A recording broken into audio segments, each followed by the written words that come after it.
बहुत ज़रूरी है केमिकल रिएक्शंस के बारे में पढ़ना, बिल्कुल ज़रूरी है।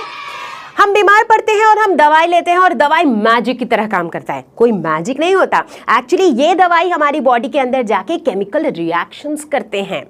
हम खाना खाते हैं, हम सांस लेते हैं जिसके थ्रू हम ऑक्सीजन लेते हैं और इससे हमें एनर्जी मिलती है। होता क्या है, बेसिकली हमारे बॉडी के अंदर होता है oxidation of food which is again a chemical reaction. Green plants अपना खाना खुद से बनाते हैं जिसे हम कहते हैं फोटोसिंथेसिस। फोटोसिंथेसिस है क्या? एक केमिकल रिएक्शन। कभी नोटिस किया है कि लोहे के सामान को अगर पानी हवा में बहुत दिनों तक बाहर छोड़ दो तो क्या होता है, उसके ऊपर एक रेडिश ब्राउन कलर की परत आ जाती है, एक लेयर आ जाती है जिसे हम कहते हैं रस्टिंग। ये रस्टिंग भी क्या है एक्चुअली केमिकल रिएक्शन। चाहे डाइजेशन ऑफ फूड हो या फिर बर्निंग ऑफ फ्यूल हो, वो भी सारे हैं केमिकल रिएक्शन। तो यार अपने आसपास इतने सारे केमिकल रिएक्शन हैं, इंपॉर्टेंट तो है, तो चलो पढ़ते हैं। तो लेसन का नाम है केमिकल रिएक्शंस एंड इक्वेशंस। तो दिमाग में ये सवाल आ ही जाता है कि केमिकल रिएक्शंस और केमिकल इक्वेशंस सेम चीजें हैं? अगर सेम चीजें हैं तो दो अलग नाम क्यों हैं? ऑफ कोर्स एग्जैक्टली सेम तो नहीं है, कुछ अलग ही चीजें हैं, बट क्या फर्क है इनमें वो धीरे धीरे पता चलेगा। तो सबसे पहले कहानी शुरुआत करेंगे केमिकल रिएक्शन से। क्या होता है केमिकल रिएक्शन? मैंने कुछ एग्जांपल्स दिए अभी, जैसे कि डाइजेशन ऑफ फूड ले लो, जैसे कि बर्निंग ऑफ फ्यूल ले लो, या फिर जैसे कि रस्टिंग ऑफ आयरन ले लो। ये सारे जो है केमिकल रिएक्शंस है जिसके अंदर केमिकल रिएक्शन हो रहा है। अगर ऊपर ऊपर से देखो तो इन सब में क्या हो रहा है, एक कॉमन चीज सब में हो रही है कि जो इनिशियल सब्सटेंस था उसका नेचर और आइडेंटिटी चेंज हो रहा है। जैसे मान लो जो आयरन का सामान था उसके ऊपर एक रेडिश ब्राउन कलर की लेयर आ जा रही है, राइट? तो इसका मतलब जैसा वो था पहले अब वो वैसा नहीं है, उसमें चेंज आ गया। और इस तरह के चेंज को हम क्या बोलते हैं? Chemical change. तो बच्चों हम ऐसा कह सकते हैं कि whenever a chemical change takes place, हम कहते हैं कि a chemical reaction has taken place. अब केमिकल चेंज के दौरान एग्जैक्टली क्या चेंज होता है? अब देखो केमिकल चेंज के दौरान इनमें से कुछ भी चेंज हो सकता है, जैसे कि चेंज ऑफ स्टेट हो सकता है। For example let us suppose कि हमने एमोनिया लिया, ठीक है, एमोनिया गैस लिया, ठीक है, उसको रिएक्ट करवाया हाइड्रोजन क्लोराइड गैस के साथ, तो क्या मिला? Solid ammonium chloride. तो यहाँ पे क्या हुआ? एमोनिया जो पहले गैस के फॉर्म में था अब रिएक्शन के बाद किस फॉर्म में आ गया? सॉलिड एमोनियम क्लोराइड के फॉर्म में आ गया। यानी कि एमोनिया का चेंज इन स्टेट हो गया, पहले गैसियस फॉर्म में था अब सॉलिड फॉर्म में आ गया, ठीक है। इसके अलावा चेंज इन कलर हो सकता है। जैसे बात करो आयरन की, जब आयरन में रस्टिंग हो जाती है तो पहले आयरन का कलर कैसा था? कुछ steel grey sort of colour था। रस्टिंग के बाद कैसा कलर हो गया? रेडिश ब्राउन कलर हो गया। तो यानी कि इस केमिकल चेंज के दौरान क्या हुआ? कलर में चेंज आया। इवोल्यूशन ऑफ अ गैस हो सकता है, मतलब केमिकल चेंज के दौरान कुछ गैसेस का इवोल्यूशन हो सकता है, मतलब कुछ गैसेस रिलीज हो सकते हैं। For example burning of a fuel. तो जब फ्यूल बर्न होता है, जैसे मान लो जब कोई गाड़ी चलती है तो देखा होगा ना, फ्यूल बर्न होता है तो गैस निकलती है, एमिशन गैसेस, जिसमें carbon dioxide, carbon monoxide etcetera gases निकलती हैं, राइट? तो इसके अंदर भी क्या हो रहा है? केमिकल चेंज हो रहा है जिसके दौरान गैस इवॉल्व हो रहा है। इसके अलावा हो सकता है चेंज टेम्परेचर में, चेंज इन टेम्परेचर। जैसे let's take the example of let's say cooking an egg. जो एग है, जब वो कच्चा एग होता है तो उसके अंदर का जो मटेरियल होता है वो लिक्विड होता है, राइट? लेकिन उसी को जब आप बॉईल कर देते हो तो क्या होता है? एक तो अंदर का मटेरियल सॉलिड हो जाता है, जो कि अभी हमने डिस्कस किया था, चेंज ऑफ स्टेट हो रहा है। इसके अलावा क्या हो रहा है? उसका टेम्परेचर क्या हो रहा है? बढ़ जा रहा है। तो इसका मतलब during that chemical change temperature में भी चेंज आ रहा है। तो हम कह सकते हैं कि किसी भी केमिकल चेंज के दौरान, जरूरी नहीं है ये सारे चेंजेस हो, बट इनमें से कुछ ना कुछ चेंजेस देखने को मिलते हैं, चाहे चेंज ऑफ स्टेट हो, चाहे चेंज ऑफ कलर हो, चाहे इवोल्यूशन ऑफ अ गैस हो, या फिर चाहे चेंज इन टेम्परेचर हो। केमिकल रिएक्शंस के देखते हैं चलो कुछ एग्जांपल्स। जैसे मान लो मैग्नीशियम जब ऑक्सीजन के साथ रिएक्ट करता है तो हमें मिलता है मैग्नीशियम ऑक्साइड, ये एक केमिकल रिएक्शन है। एमोनिया जब रिएक्ट करता है हाइड्रोजन क्लोराइड गैस के साथ तो हमें मिलता है सॉलिड एमोनियम क्लोराइड, ये भी एक केमिकल रिएक्शन है। अब केमिकल रिएक्शन में ना दो बड़े ही इंपॉर्टेंट पार्टिसिपेंट्स होते हैं, ठीक है? जैसे किसी भी मूवी में एक हीरो होता है, एक हीरोइन होती है, राइट? हालांकि जरूरी नहीं है कि सारे मूवी में हीरो या हीरोइन हो, बट एटलीस्ट लीड कैरेक्टर्स होते हैं। तो उसी तरह से जब हम एक केमिकल रिएक्शन की बात कर रहे हैं तो वो सारे सब्सटेंसेस जो उस केमिकल चेंज को अंडरगो कर रहे हैं, यानी कि जिनमें वो चेंज हो रहा है, उन्हें हम कहते हैं रिएक्टेंट्स। ठीक है। तो जैसे कि ये जो दो रिएक्शन का मैंने अभी अभी एग्जांपल लिया, इसमें रिएक्टेंट्स कौन कौन से हैं, मैग्नीशियम और ऑक्सीजन, ये रिएक्टेंट है क्योंकि ये अंडरगो कर रहे हैं चेंज को। उसी तरह दूसरे वाले एग्जाम्पल में एमोनिया और HCl, ये रिएक्टेंट्स हैं, ठीक है, ओके। दूसरा होता है प्रोडक्ट। प्रोडक्ट का तो मतलब ही क्या होता है, जो हमें मिलता है, मतलब इस रिएक्शन के दौरान जो नए सब्सटेंसेस बनते हैं उन्हें हम कहते हैं प्रोडक्ट्स, ठीक है। बताने की जरूरत नहीं कि पहले केस में मैग्नीशियम ऑक्साइड हमारा प्रोडक्ट है और दूसरे केस में अमोनियम क्लोराइड हमारा प्रोडक्ट है। तो केमिकल रिएक्शन क्या होते हैं, इसका तो एक अच्छा खासा आइडिया लग गया। अब बात करेंगे हम केमिकल इक्वेशन की, ठीक है। अब देखो केमिकल रिएक्शन में क्या हो रहा था, अगर मैं किसी भी केमिकल रिएक्शन का एग्जांपल लूं, लेट्स से मैग्नीशियम ऑक्सीजन के साथ रिएक्ट करके बना रहा है मैग्नीशियम ऑक्साइड। ये बात बताने के लिए मुझे ये लिखना पड़ेगा, इतना लिखना पड़ेगा कि मैग्नीशियम ऑक्सीजन मैग्नीशियम ऑक्साइड, तो बहुत सारा टाइम लगेगा, टाइम इज़ वेरी प्रीशियस। तो यार कुछ ईजियर वे निकालते हैं, ठीक है। तो यही ईजियर वे आया हमारा केमिकल इक्वेशन। तो केमिकल इक्वेशन में हम इसी चीज़ को लिखते हैं कैसे, विथ शॉर्टर नेम्स, छोटे नाम लिखते हैं। मतलब मैग्नीशियम के बदले में हम लिख देंगे Mg, ऑक्सीजन के बदले में हम लिख देंगे O2, मैग्नीशियम ऑक्साइड के बदले में हम लिख देंगे MgO। तो क्या हो गया, शॉर्टर नेम्स हो गया, ईजियर टू राइट है, इतना लंबा चौड़ा लिखने की जरूरत नहीं है क्योंकि यहाँ तो हमने तब भी कंपैरेटिवली एक सिंपल केमिकल रिएक्शन लिया है। कभी कभी बहुत बड़े केमिकल रिएक्शंस होते हैं जिसमें बहुत सारे रिएक्टेंट्स और बहुत सारे प्रोडक्ट्स होते हैं, है ना। तो ये हो गया क्या, ईजियर टू राइट। तीसरा most important, easier to balance such reaction, ठीक है। केमिकल रिएक्शन को अगर मुझे बैलेंस करना हो, बैलेंसिंग इज वेरी इंपॉर्टेंट, थोड़ी देर बाद हम सीखेंगे कि बैलेंसिंग एन इक्वेशन क्या होता है। बट बैलेंसिंग जो है बहुत ज़रूरी होता है क्योंकि दोनों साइड का पल्ला बराबर होना चाहिए, है ना, दैट इज़ वेरी इंपॉर्टेंट, ठीक है। तो अब दोनों तरफ के पल्ले को बैलेंस करने के लिए अगर हम इसे इस इक्वेशन के फॉर्म में लिखेंगे तो वो हमारे लिए ज़्यादा इजी होता है। तो कुल मिला के केमिकल इक्वेशन हम क्यों लिखते हैं, क्योंकि this has shorter names, easier to write, easier to balance. तो चलो फटाफट से सीख लेते हैं कि कैसे हम केमिकल इक्वेशन लिखते हैं।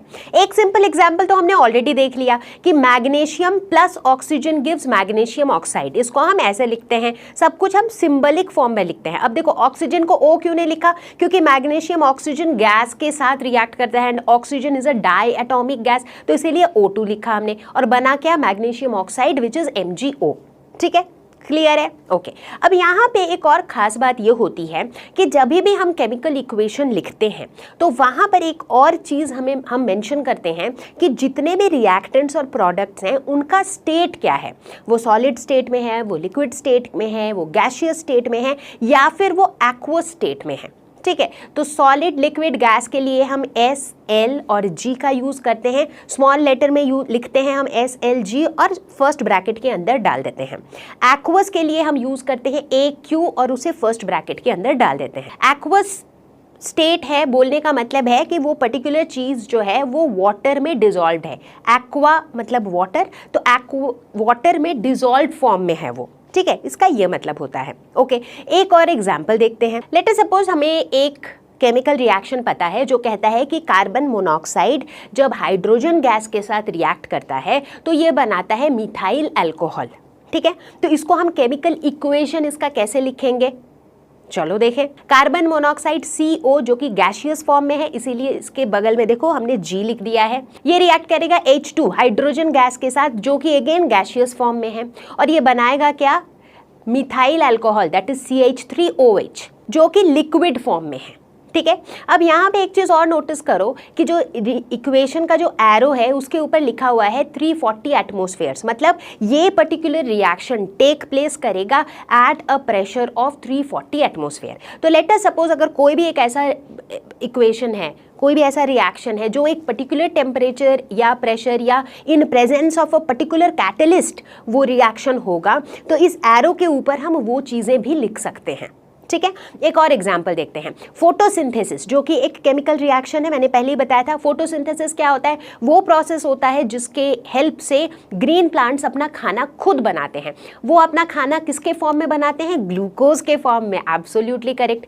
किसके हेल्प से बनाते हैं, कार्बन डाइऑक्साइड और वाटर। ये जो हम पेड़ में पानी देते हैं वहां से इन्हें वाटर मिल जाता है। कार्बन डाइऑक्साइड हमें तो बहुत पहले से पता है कि जैसे हम लोग ऑक्सीजन लेते हैं, कार्बन डाइऑक्साइड देते हैं, वैसे ही प्लांट्स कार्बन डाइऑक्साइड लेते हैं और ऑक्सीजन देते हैं। ठीक है, तो इसका अगर हम केमिकल इक्वेशन लिखें तो ये कैसा होगा, CO2 plus H2O gives C6H12O6 plus O2।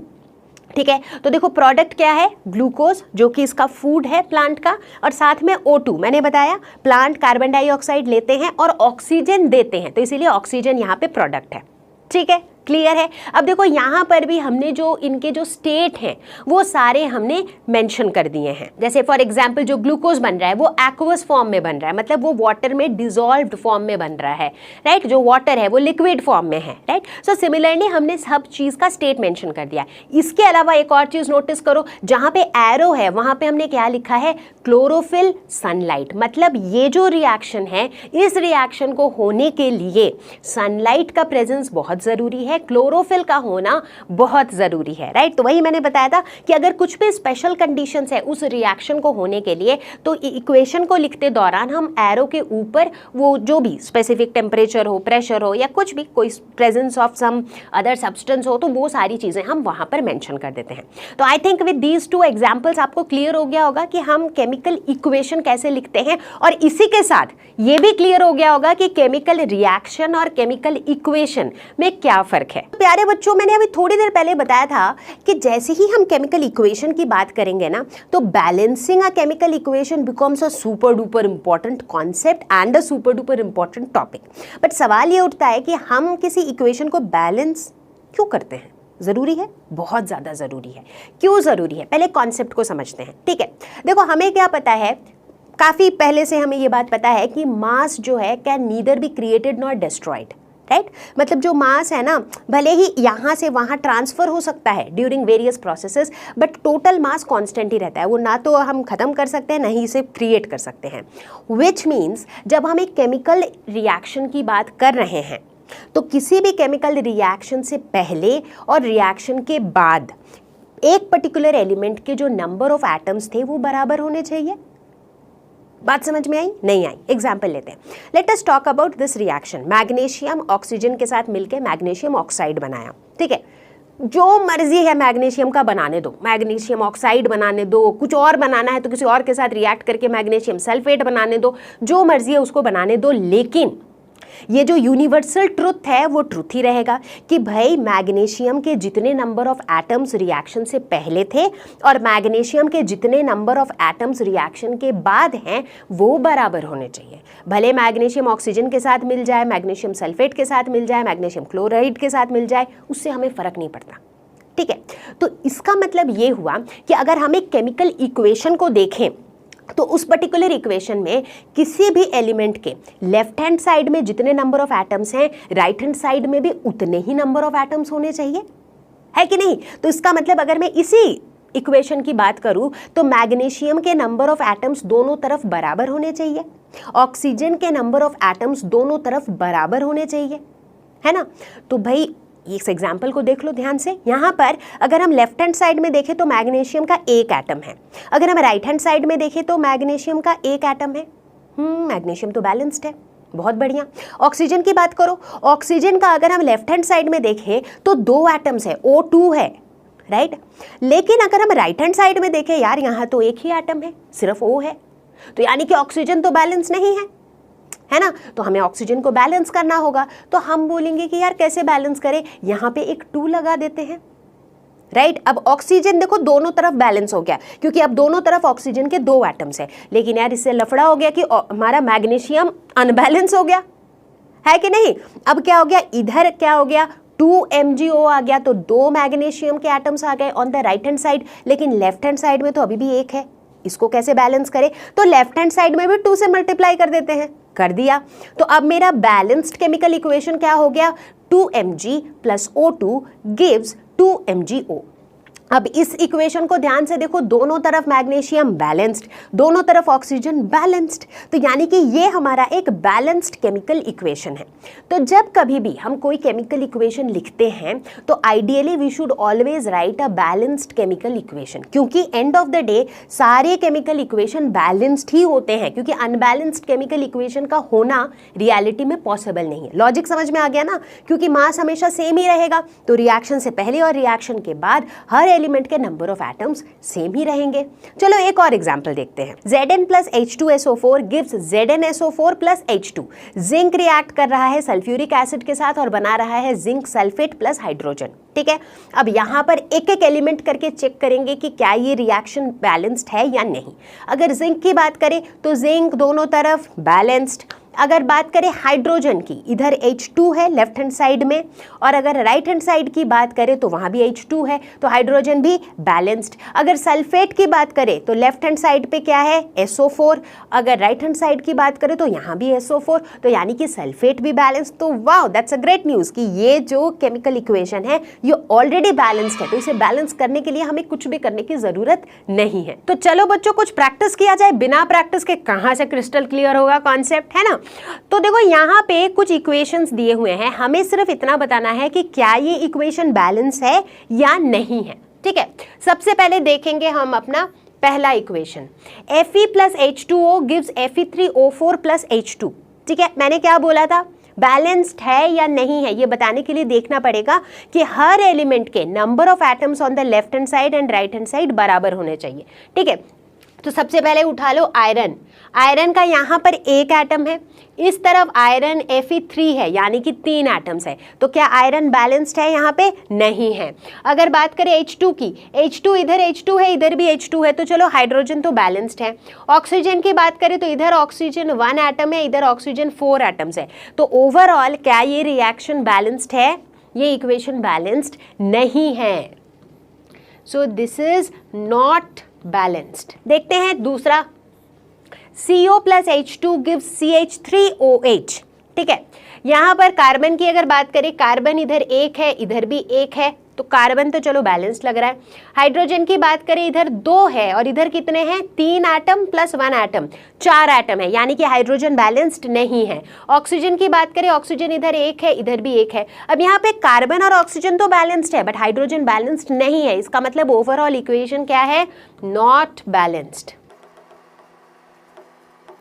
देख लेते हैं हम लोग तीसरा equation, 6CO2 plus 6H2O gives C6H12O6 plus O2।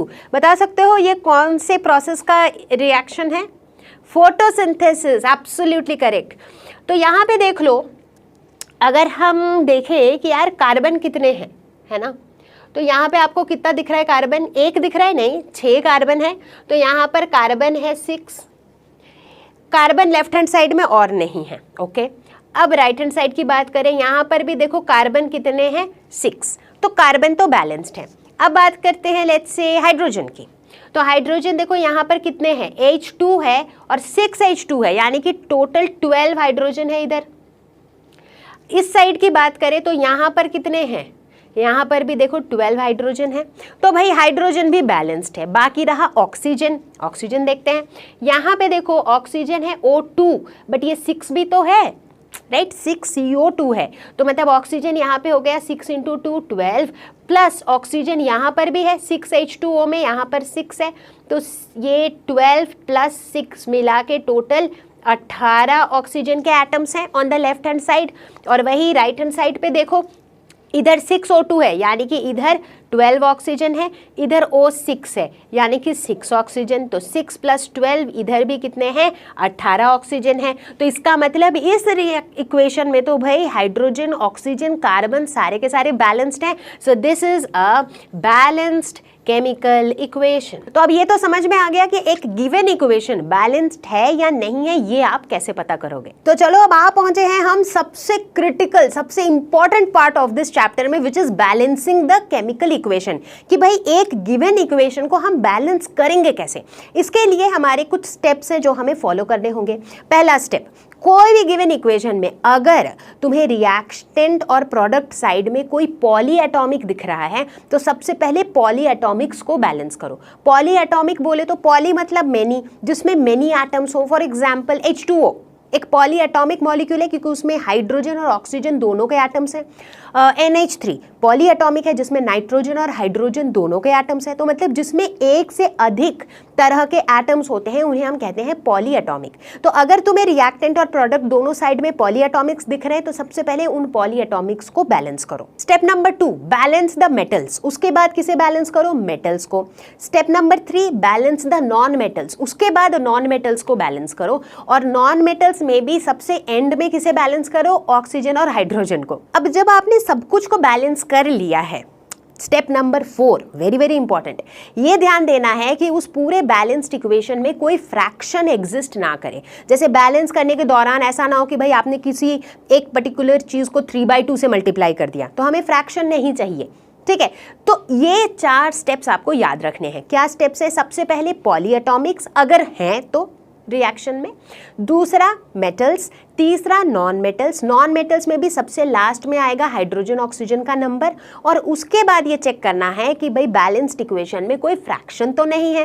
And last but not the least, balance करने के चक्कर में ऐसा ना हो कि भाई फॉर्मूले को ही चेंज कर दिया। अगर NH3 है तो वो NH3 ही रहना चाहिए, NH3 को NH5 नहीं कर सकते हैं, right? So the formula of the reactants and the products should be same. ठीक है, एक छोटा सा एग्जाम्पल लेते हैं। Let us talk about this reaction N2 + H2 gives NH3। क्या ये बैलेंस्ड है? बैलेंस्ड तो बिल्कुल नहीं है, क्योंकि देखो लेफ्ट हैंड साइड में N2 है, नाइट्रोजन के 2 एटम्स हैं, लेकिन राइट हैंड साइड में नाइट्रोजन का एक ही एटम है। तो obviously this reaction is not balanced. अब इस इक्वेशन को बैलेंस करना है, कैसे करेंगे? हमारे पास यहाँ पे 2 चीजें इन्वॉल्व है। क्या क्या? नाइट्रोजन और हाइड्रोजन। ठीक है, पॉली एटॉमिक इन्वॉल्व नहीं है, क्योंकि पॉली एटॉमिक देखो सिर्फ राइट हैंड साइड में है, लेफ्ट हैंड साइड में तो है ही नहीं। जब दोनों तरफ होगा पॉली एटॉमिक तब पॉली एटॉमिक है, ऐसा हम कहेंगे। मतलब बेसिकली तब पॉली एटॉमिक को बैलेंस करेंगे पहले। तो यहाँ पर मेरे पास नाइट्रोजन और हाइड्रोजन है, जो कि दोनों ही क्या है? नॉन मेटल्स हैं। अब इन दोनों में से किसको पहले बैलेंस करें? हमारा रूल कहता था कि नॉन मेटल्स में हाइड्रोजन और ऑक्सीजन को हम आखिरी में बैलेंस करते हैं। तो यानी कि यहाँ पर हम सबसे पहले बैलेंस करेंगे नाइट्रोजन को। ठीक है, चलो अब लेफ्ट हैंड साइड में N2 है, राइट हैंड साइड में है NH3। तो यहाँ पे नाइट्रोजन को 2 करने के लिए हमने NH3 को 2 से मल्टीप्लाई कर दिया। तो अब हमारा नाइट्रोजन हो गया बैलेंस्ड। ठीक है, अब बारी है हाइड्रोजन की। अब देखो हाइड्रोजन जो है वो लेफ्ट हैंड साइड में है H2, 2 एटम्स हैं। राइट हैंड साइड में कितना हो गया? 2NH3। तो हाइड्रोजन के कितने एटम्स हो गए? 2 × 3 यानी कि 6। ठीक है, तो अब इधर 6 है और इधर 2 ही है, तो क्या कर सकते हैं? लेफ्ट हैंड साइड में हम इसे 3 से मल्टीप्लाई कर सकते हैं। तो अब हाइड्रोजन के दोनों तरफ 6 एटम्स हो गए, राइट? तो अब नाइट्रोजन भी बैलेंस्ड है, हाइड्रोजन भी बैलेंस्ड है, और अगर देखा जाए तो कोई फ्रैक्शन भी नहीं है। करेक्ट? तो हमारा बैलेंस्ड केमिकल इक्वेशन क्या हो गया? N2 + 3H2 gives 2NH3। तो चलो बच्चों, प्रैक्टिस जरूरी है। तो हम देखते हैं हमारा पहला एग्जाम्पल, जहां पर हम देखेंगे कैसे हम इक्वेशन को बैलेंस करेंगे। ठीक है, इक्वेशन है CH4 + O2 gives H2O + CO2।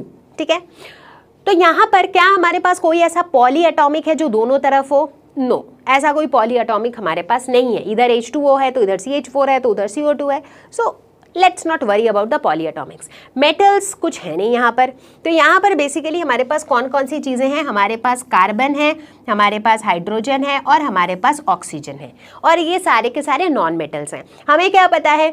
Non metals में हम हाइड्रोजन ऑक्सीजन को बाद में बैलेंस करते हैं। दैट मीन्स सबसे पहले बैलेंस करेंगे कार्बन को। ठीक है, तो चलो करते हैं।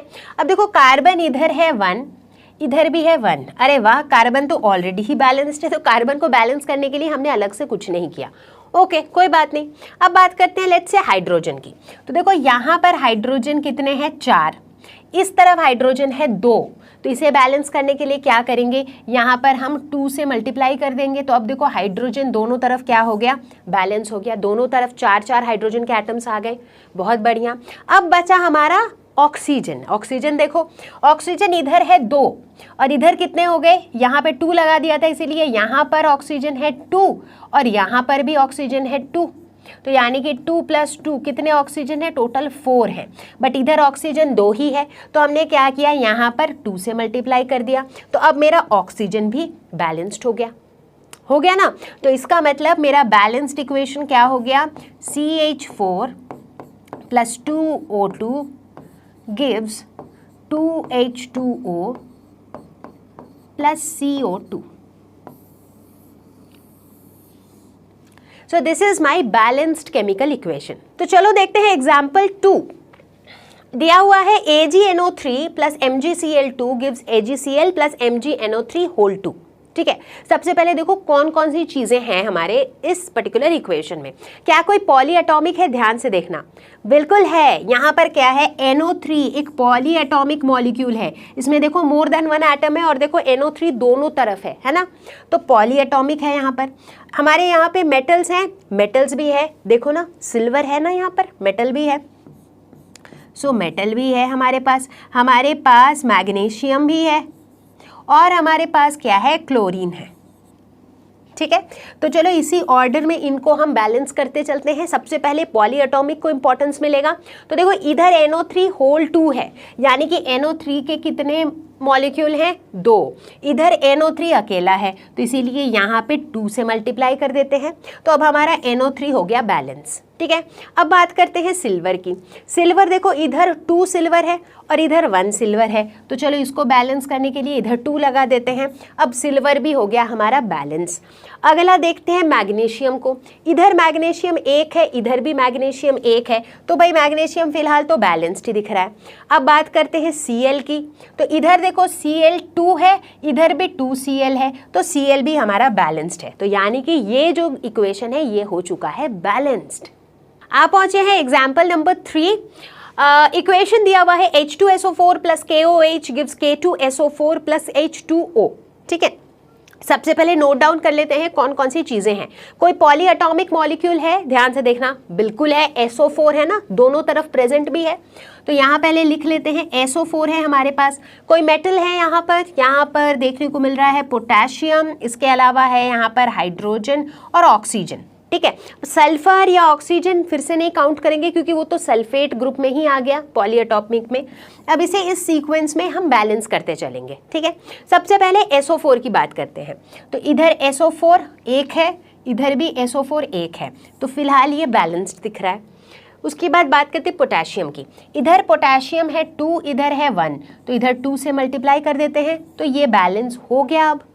अब बात करते हैं हाइड्रोजन की। इधर देखें तो हाइड्रोजन यहाँ पे है 2, ठीक है, और यहाँ पे हाइड्रोजन है कितना, 2 से मल्टीप्लाई किया हुआ है तो 2। So total left hand side में 4 हाइड्रोजन है। ठीक है, राइट हैंड साइड की बात करते हैं, यहाँ पे हाइड्रोजन कितने हैं, 2। तो अगर इन्हें बैलेंस करना हो, इधर 4 है इधर 2 है, तो इधर हम 2 से मल्टीप्लाई कर देते हैं, तो अब हाइड्रोजन हमारा बैलेंस हो गया। बचा ऑक्सीजन। ऑक्सीजन देखते हैं तो लेफ्ट हैंड साइड में देखो ये SO4 वाला ऑक्सीजन काउंट नहीं करेंगे क्योंकि सल्फेट तो हमने ऑलरेडी पहले काउंट कर लिया है, राइट। तो उसके अलावा और कितना ऑक्सीजन है, ये वाला, यहाँ 2 से मल्टीप्लाई किया हुआ है तो ऑक्सीजन इधर 2 है।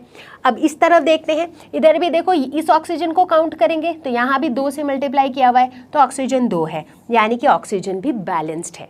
तो हमारा बैलेंस्ड इक्वेशन कैसा हो जाएगा, H2SO4 plus 2KOH gives K2SO4 plus 2H2O। So this is our balanced equation. तो चलो देखें example number 4, right balanced equation for. तो यहाँ पर हमारे पास एक रिएक्शन दिया हुआ है, इसका हमें इक्वेशन लिखना है और वो भी बैलेंस्ड इक्वेशन। ठीक है, क्या है, बैरियम क्लोराइड, तो लिखते चलते हैं। बैरियम क्लोराइड बोले तो BaCl2 plus aluminium sulphate that is Al2SO4 whole 3। अब ये फॉर्मूले तो आपको पता ही होंगे कि भाई Al2SO4 होल 3 क्यों है, वैलेंसी वाला कॉन्सेप्ट जो हमने जूनियर क्लासेस में ऑलरेडी पढ़ रखा है। ठीक है, दिस गिव्स बैरियम सल्फेट यानी कि BaSO4 plus aluminium chloride that is AlCl3। ठीक है, तो ये तो हमने इक्वेशन लिख लिया। अब इसे बैलेंस करना है। बैलेंस करने के लिए पहले तो क्या देखना पड़ेगा, इसमें क्या क्या चीज़ें हैं। कुछ पॉली एटॉमिक है, बिल्कुल है, जैसे कि सल्फेट, तो लिख लेते हैं यहाँ पर, एक तो सल्फेट है यहाँ पर। इसके अलावा हमारे पास देखो यहाँ पे मेटल्स क्या क्या हैं, तो लेटर से हमने एल्यूमिनियम को लिख लिया, फिर हमने बेरियम को लिख लिया है, फिर हमने क्लोरीन को लिख लिया, जो भी चीज़ें हमारे पास हैं, और अब इनको एक एक करके बैलेंस करते चलेंगे। ठीक है, सबसे पहले SO4, इधर है SO4 होल 3, इधर सिर्फ SO4। बैलेंस करने के लिए इसको 3 से मल्टीप्लाई कर देंगे तो SO4 बैलेंस हो गया। ठीक है, इसके बाद एल्यूमिनियम, इधर Al2 और उधर Al, बैलेंस करने के लिए यहाँ 2 से मल्टीप्लाई कर देंगे तो एल्यूमिनियम भी बैलेंस हो गया। Ba बेरियम, इधर Ba है और इधर 3Ba है, राइट, तो बैलेंस करने के लिए इधर 3 से मल्टीप्लाई कर देंगे, अब बेरियम बैलेंस हो गया। अब बात करेंगे क्लोरीन की, यहाँ पे देखो क्लोरीन कितने हैं, 3Cl2, यानी कि क्लोरीन यहाँ पर है 6, इस तरफ क्लोरीन कितने हैं, यहाँ पर 2Cl3, तो यहाँ पर भी क्लोरीन है 6, तो यानी कि क्लोरीन हमारा बैलेंस्ड है। तो ये जो इक्वेशन अब लिखा हुआ है that is a balanced equation. अब केमिकल रिएक्शन की इतनी कहानी पढ़ रहे हैं तो ये जानना भी जरूरी है कि केमिकल रिएक्शंस कितने तरह के होते हैं। वैसे तो बहुत तरह के केमिकल रिएक्शंस होते हैं, बट फिलहाल हम डिस्कस करेंगे 5 major types of chemical reactions.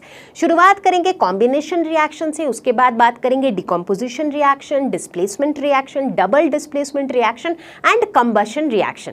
सबसे पहले डिस्कस करेंगे कॉम्बिनेशन रिएक्शन। देखो नाम से ही पता चल रहा है कि यहाँ पे क्या होंगे, 2 स्पीशीज कंबाइन करके एक नया स्पीशीज बनाएंगे। तो लेट अस सपोज एक बंदा है A, दूसरा बंदा है B, A और B मिलकर के बनाएंगे AB। ठीक है, तो मतलब इट्स लाइक A और B दोनों आपस में दोस्त है, तो दोनों साथ में मिलकर के ना बहुत ही जोरदार मस्ती करते हैं, जोरदार काम करते हैं, जोरदार पढ़ाई करते हैं, राइट। सो इसे कहते हैं कॉम्बिनेशन रिएक्शन। इसे सिंथेसिस रिएक्शन भी कहा जाता है। क्यों? क्योंकि यहाँ पर दोनों चीजें मिल करके एक नई चीज को सिंथेसाइज कर रहे हैं, है ना।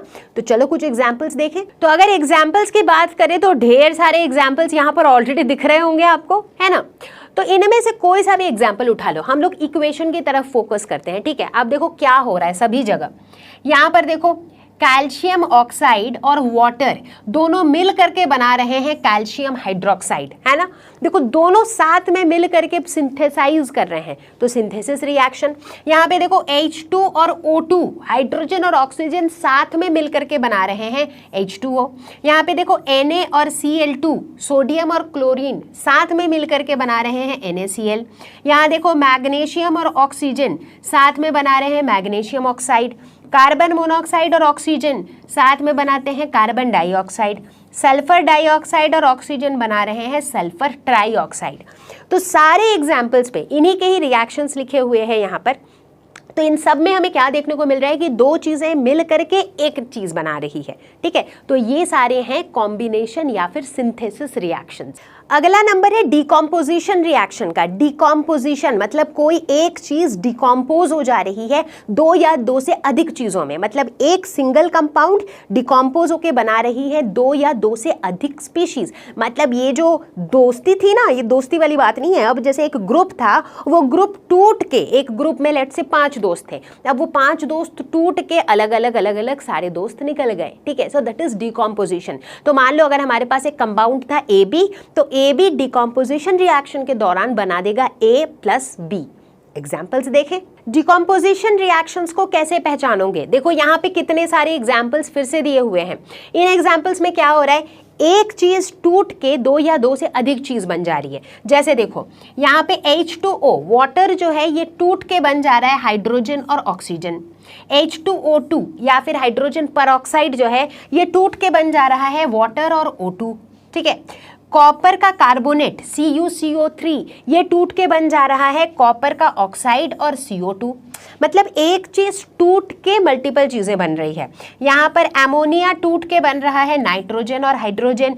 यहाँ पे नाइट्रोजन का आयोडाइड टूट के दे रहा है नाइट्रोजन और आयोडीन। ठीक है, तो अब आपको समझ में आ रहा है। मैं इतने एग्जाम्पल्स इसलिए बता रही हूँ ताकि अगर आपको एक गिवन इक्वेशन हो और पूछा जाए कि बताओ ये किस तरह का रिएक्शन है, तो उस इक्वेशन को देख के या उस रिएक्शन को देख के आपको समझ में आना चाहिए कि ये किस टाइप का रिएक्शन है। तीसरा नंबर है डिस्प्लेसमेंट रिएक्शन का। डिस्प्लेसमेंट, डिस्प्लेस करना मतलब कोई आके किसी और की जगह ले लेना, दैट इज डिस्प्लेसमेंट रिएक्शन।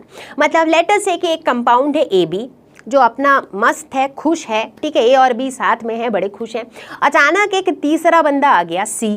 ठीक है, सी आया, उसने क्या किया, ए बी में से बी को किक मार के भगा दिया और वहां पे खुद उसने अपनी जगह ले ली, तो उसने बना दिया ए सी प्लस बी। ठीक है, तो यहाँ पे क्या हुआ, सी की एंट्री से सी ने क्या किया, बी को डिस्प्लेस कर दिया उस कंपाउंड से और उसकी जगह ले ली। तो इस तरह के रिएक्शंस को हम कहते हैं डिस्प्लेसमेंट रिएक्शन।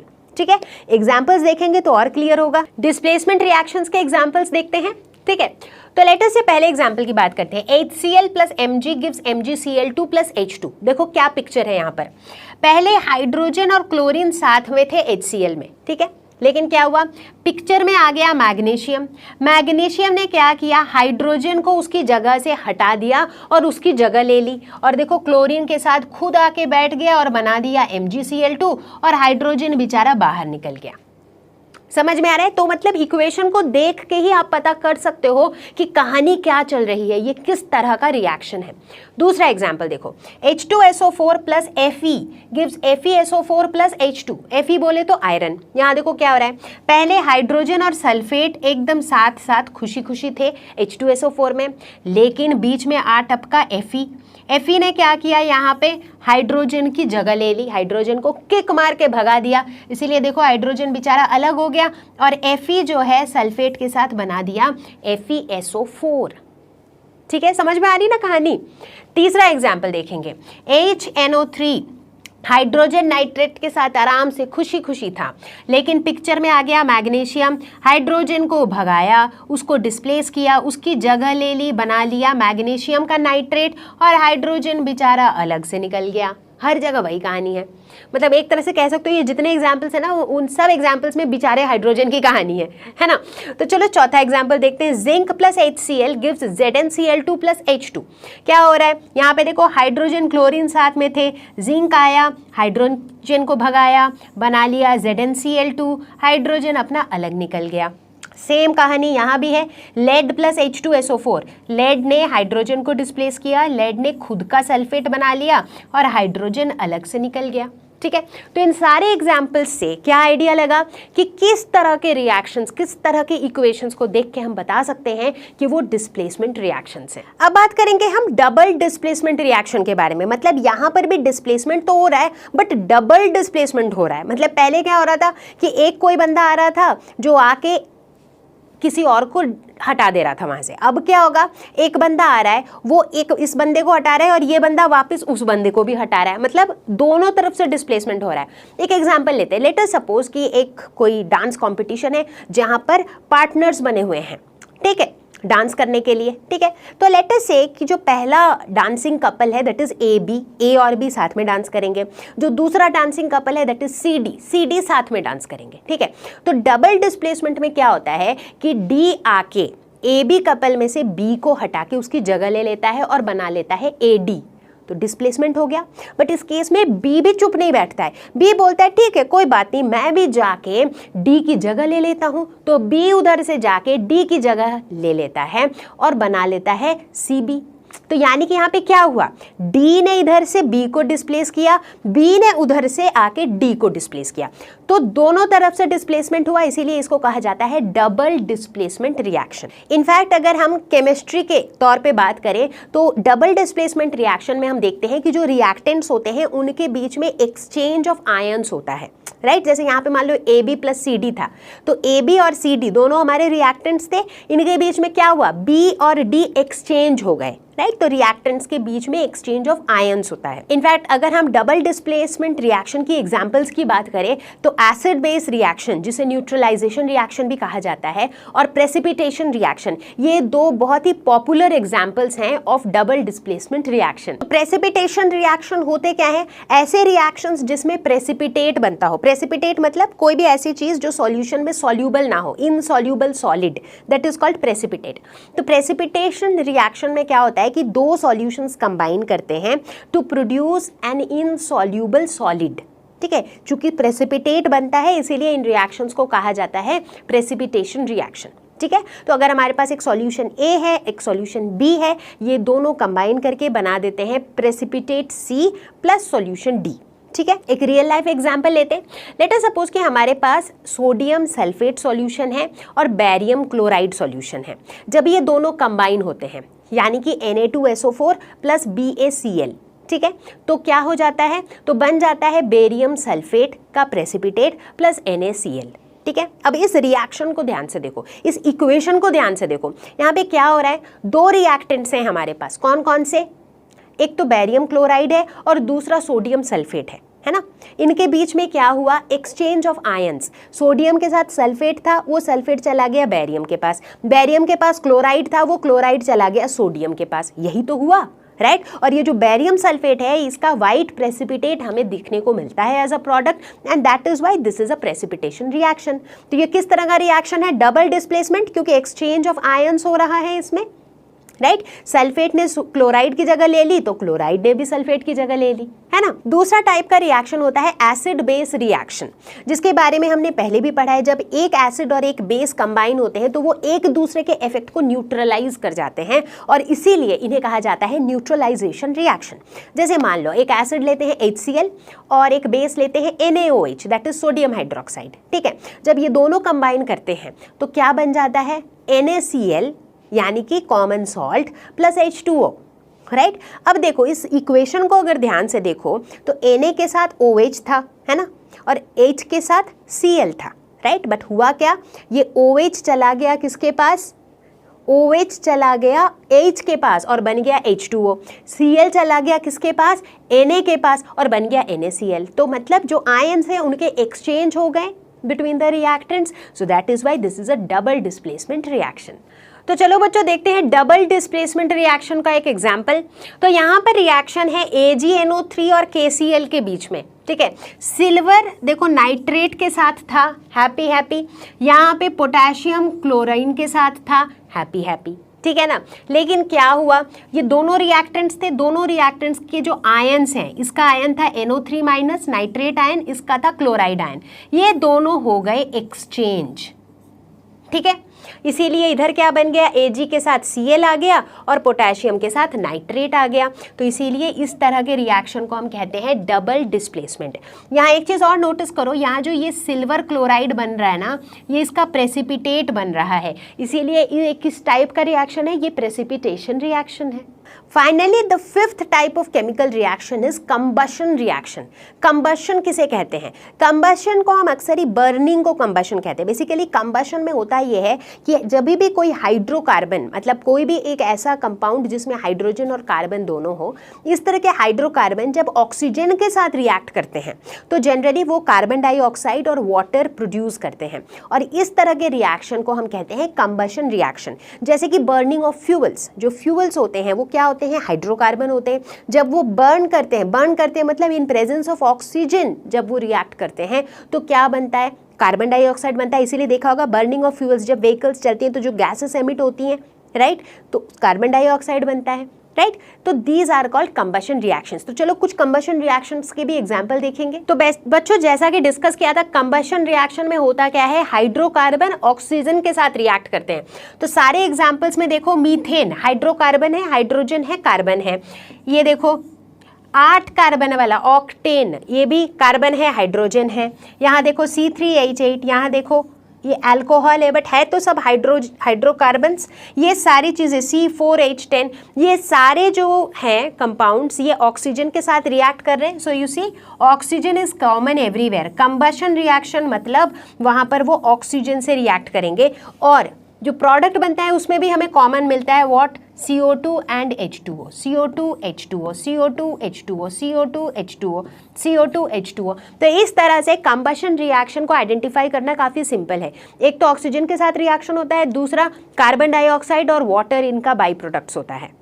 तो ये तो बच्चों हो गए 5 major type of chemical reactions. But ऐसा नहीं है कि सिर्फ इतने ही केमिकल रिएक्शंस होते हैं, और भी कई तरह के केमिकल रिएक्शंस होते हैं, जैसे कि ऑक्सीडेशन एंड रिडक्शन रिएक्शंस, जिन्हें रेडॉक्स रिएक्शंस भी कहा जाता है, जैसे कि फोटोकेमिकल रिएक्शंस, जैसे कि solid state reactions, corrosion reactions, exothermic reactions, endothermic reactions वगैरह वगैरह।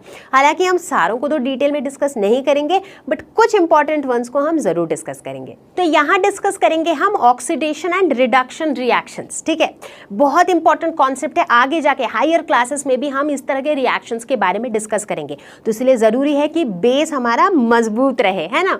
ऑक्सीडेशन रिएक्शन, नाम पे फोकस करो, का मतलब क्या हुआ, ऑक्सीडेशन मतलब जिसमें ऑक्सीजन ऐड होता है, तो गेन ऑफ ऑक्सीजन को हम कहते हैं ऑक्सीडेशन, ठीक है। तो लॉस ऑफ ऑक्सीजन को क्या कहेंगे, रिडक्शन, वेरी सिंपल, है ना। तो ऑक्सीडेशन और रिडक्शन हमेशा ऐसे ही याद रखो, ऑक्सीडेशन मतलब ऑक्सीडेशन का ऐड, रिडक्शन मतलब ऑक्सीडेशन का, ऑक्सीजन का रिमूवल, ठीक है। अब ऑक्सीडेशन रिडक्शन को हम हाइड्रोजन के टर्म्स में भी डिफाइन कर सकते हैं, तो हाइड्रोजन के टर्म्स में इनकी डेफिनेशन बिल्कुल ऑपोजिट हो जाएगी। मतलब ऑक्सीडेशन क्या होता है, गेन ऑफ ऑक्सीजन यानी कि लॉस ऑफ हाइड्रोजन, रिडक्शन क्या होता है, लॉस ऑफ ऑक्सीजन यानी कि गेन ऑफ हाइड्रोजन, ठीक है, याद रहेगा, सिंपल है। एग्जाम्पल देखते हैं, जैसे मान लेते हैं हम ये इक्वेशन लेते हैं कि copper plus oxygen gives CuO, मतलब कॉपर से कॉपर ऑक्साइड बन रहा है, राइट। तो कॉपर यहाँ पे क्या हो रहा है, कॉपर का ऑक्सीडेशन हो रहा है या रिडक्शन, पहले कॉपर था, अच्छा भला अकेला था, अब कॉपर में कौन आ गया, O आ गया, मतलब कॉपर में क्या हो गया, ऑक्सीजन ऐड हो गया, गेन ऑफ ऑक्सीजन को हम क्या कहते हैं, ऑक्सीडेशन, यानी कि यहाँ पे कॉपर इज गेटिंग ऑक्सीडाइज्ड। दूसरा एग्जाम्पल देखो, let us suppose copper oxide यानी कि CuO plus H2 gives Cu plus H2O। ये रिएक्शन देखो, इसमें क्या हो रहा है, पहले कॉपर कैसा था, ऑक्सीजन के साथ था, बाद में कॉपर अकेला हो गया, यानी कि कॉपर में से ऑक्सीजन रिमूव हो गया, यानी कि copper is getting reduced. Exactly, copper is getting reduced. जब भी कोई एक चीज रिड्यूस होती है तो कोई दूसरी चीज ऑक्सीडाइज जरूर होती है, राइट। क्योंकि अभी यहाँ पे देखो ना, आप लॉजिकली सोचो, कॉपर रिड्यूस हुआ मतलब कॉपर में से ऑक्सीजन हट गया, बट वो ऑक्सीजन हट के जाएगा कहाँ, किसी और के साथ जुड़ा होगा, है ना। तो यहाँ किसके साथ जुड़ा, यहाँ हाइड्रोजन, पहले H2 था, अब हाइड्रोजन के साथ H2O आ गया, यानी कि हाइड्रोजन क्या हुआ, यहाँ पर ऑक्सीडाइज हो गया, उसमें ऑक्सीजन ऐड हो गया, राइट। तो इस रिएक्शन में copper is getting reduced and hydrogen is getting oxidised. तो बच्चों, इस तरह के रिएक्शंस जहां पर ऑक्सीडेशन और रिडक्शन हो रहे होते हैं उन्हें हम कहते हैं रेडॉक्स रिएक्शन। रेड मतलब रिडक्शन, ऑक्स मतलब oxidation, so reduction oxidation reactions को शॉर्ट में नाम दे दिया गया है रेडॉक्स रिएक्शन, ठीक है। तो हम अपने डे टू डे लाइफ से कुछ रेडॉक्स रिएक्शन की बातें कर सकते हैं, जिसमें से मोस्ट पॉपुलर एग्जांपल है rusting of iron. Rusting of iron के दौरान क्या होता है, आयरन को अगर आप खुले में छोड़ दो बहुत टाइम तक, तो आयरन किसके साथ रिएक्ट करता है, ऑक्सीजन के साथ जो एयर में पाया जाता है, वाटर के साथ, राइट। और आयरन के ऊपर एक लेयर बन जाती है रस्ट की। रस्ट बेसिकली क्या है, ऑक्साइड ऑफ आयरन, राइट। तो वैसे हो जाती है रस्टिंग। तो इसके अगर हम इक्वेशन को देखें तो हम क्या देखते हैं कि आयरन जो है ये ऑक्सीजन के साथ रिएक्ट करके बना लेता है आयरन का ऑक्साइड। तो ये किस तरह का रिएक्शन है, देखो आयरन के साथ ऑक्सीजन जुड़ जा रहा है, तो मतलब इसका ऑक्सीडेशन हो रहा है, राइट। तो ये एक रेडॉक्स रिएक्शन का एग्जाम्पल है। इनफैक्ट इसी वजह से, ताकि आयरन आर्टिकल्स में रस्टिंग ना हो, इस वजह से उसके ऊपर एक पेंट की लेयर बना दी जाती है, ताकि वो जो लेयर है ना, वो लेयर आयरन को ऑक्सीजन के साथ रिएक्ट करने से प्रिवेंट करेगा, and that's how rusting can be prevent. एक और एग्जांपल लेते हैं रेडॉक्स रिएक्शन का। कभी नोटिस किया है कि कुछ सामान, जैसे कोई स्नैक्स आइटम हो जो घर पे रखा हो, डब्बे में रखा है, लेकिन मान लो उसको अगर आप महीनों तक उसी डब्बे के अंदर छोड़ दो तो उस खाने में से एक अजीब सी स्मेल आती है, राइट। अगर उस चीज़ में ऑयल था तो उसमें एक अजीब सी गंदी वाली एक ऑयली टाइप की स्मेल आती है। कई बार अगर आप देखो कि कोई चिप्स का पैकेट है जो कि बंद है, बट अगर वो महीनों तक पड़ा हुआ है, महीनों के अगर सालों तक पड़ा हुआ है, तो आप क्या देखोगे, उसके अंदर जब आप उस पैकेट को खोलोगे ना, तो अंदर एक अजीब सी स्मेल आती है। तो उसका टेस्ट भी ऑल्टर हो जाता है और उसमें एक स्मेल भी आता है। तो ये किस वजह से होता है, रेडॉक्स रिएक्शन की वजह से, क्योंकि वो जो भी सब्सटेंसेस होते हैं, in fact that is the reason storage containers आजकल आने लगे हैं, कैसे, एयर टाइट, ताकि अंदर जो खाने का सामान है वो एयर के साथ, यानी कि वो ऑक्सीजन के साथ रिएक्ट करके उसके टेस्ट को या उसके स्मेल को खराब ना करे, राइट। तो ताकि वो रिएक्शन ना हो सके, इसीलिए एयर टाइट कंटेनर्स यूज़ किए जाते हैं, करेक्ट। तो इस तरह की जो चीज़ें होती है, ये जो इस तरह का रिएक्शन है जिससे चीज़ों का स्मेल और उनका टेस्ट खराब हो जाता है, इन्हें कहा जाता है रैंसिडिफिकेशन। तो इस तरह से हम देख रहे हैं कि रेडॉक्स रिएक्शन तो यार हमें हमारे आस